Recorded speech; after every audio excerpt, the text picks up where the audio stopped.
آج ایک بار پھر سپریم کورٹ میں پنجاب انتخابات پر الیکشن کمیشن کی نظر ثانی درخواست پر سماعت chief justice of Pakistan Umar Ata Bandial کی سربراہی میں 3 رکنی بینچ نے کی۔ چیف جسٹس عمر عطا بندیال نے کہا کہ ماضی کو حکومت کے خلاف استعمال نہیں کریں گے، حکومت کی نہیں اللہ کی رضا کے لیے بیٹھیں۔ سپریم کورٹ نے اٹارنی جنرل اور وکیل الیکشن کمیشن کے دلائل سننے کے بعد پنجاب انتخابات کی اس کی سماعت کل تک ملتوی کر دی ہے۔ اس کے علاوہ وفاقی حکومت نے لیک ہونے والی مبینہ آڈیوز تحقیقاتی کمیشن کو فراہم کر دی ہیں۔ حکومت کی جانب سے مجموعی طور پر 8 آڈیوز تحقیقاتی کمیشن کو جمع کروائی گئی ہیں۔ لیک ہونے والی مبینہ آڈیوز میں موجود افراد کے نام، عہدے اور دستیاب رابطہ نمبرز بھی تحقیقاتی کمیشن کو فراہم کر دیے گئے ہیں۔ تحقیقاتی کمیشن کی تشکیل نے کئی اہم سوالات کو جنم دیا ہے۔ کیا چیف جسٹس آف پاکستان کے مشورے کے بغیر تحقیقاتی کمیشن کی تشکیل آئین اور قانون کے مطابق ہے؟ کیا سپریم کورٹ اس تحقیقاتی کمیشن کو کالعدم قرار دے سکتا ہے؟ کیا حکومت کے پاس اعلیٰ عدلیہ کے جج کو نامزد کر کے کمیشن بنانے کا اختیار ہے؟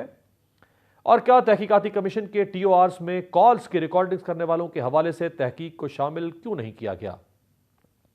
دوسری طرف مسلم لیگ نون کی نائب صدر اور چیف آرگنائزر مریم نواز ایک بار پھر سیاسی طور پر متحرک ہو گئی ہیں۔ وہ بہت جلد وہاڑی سے تنظیمی سرگرمیوں کا آغاز کریں گی۔ مریم نواز چند ماہ قبل یہ کہہ چکی ہیں کہ الیکشن سے پہلے ترازو کے پلڑے برابر کیے جائیں۔ 9 مئی کے بعد پیدا ہونے والی صورتحال سے ایسا محسوس ہو رہا ہے کہ مریم نواز صاحبہ کی یہ خواہش کافی حد تک پوری ہو رہی ہے، کیونکہ مسلم لیگ نون اور پی ڈی ایم کی سب سے بڑی مخالف جماعت تحریک انصاف اس وقت زیر اہتاب ہے۔ دوسری جانب انسانی حقوق کی عالمی تنظیموں نے پاکستان میں جاری کریک ڈاؤن بند کرنے کا مطالبہ کیا ہے۔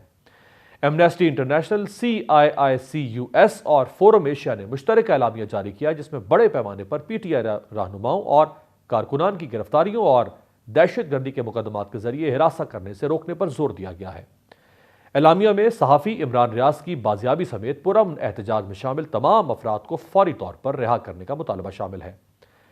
13 جماعتی اتحاد پی ڈی ایم حکومت کی تمام تر توجہ عوامی مسائل کی بجائے مخالفین کی آواز دبانے اور ایک کے بعد ایک پریس کانفرنس کرنے پر مرکوز ہے، جبکہ حالات یہ ہیں کہ ادویات کی قیمتوں میں 20% تک اضافہ کر دیا گیا ہے، حالانکہ ضروری ادویات کی قیمتوں میں اضافے کی حد زیادہ سے زیادہ 14% تک محدود ہے۔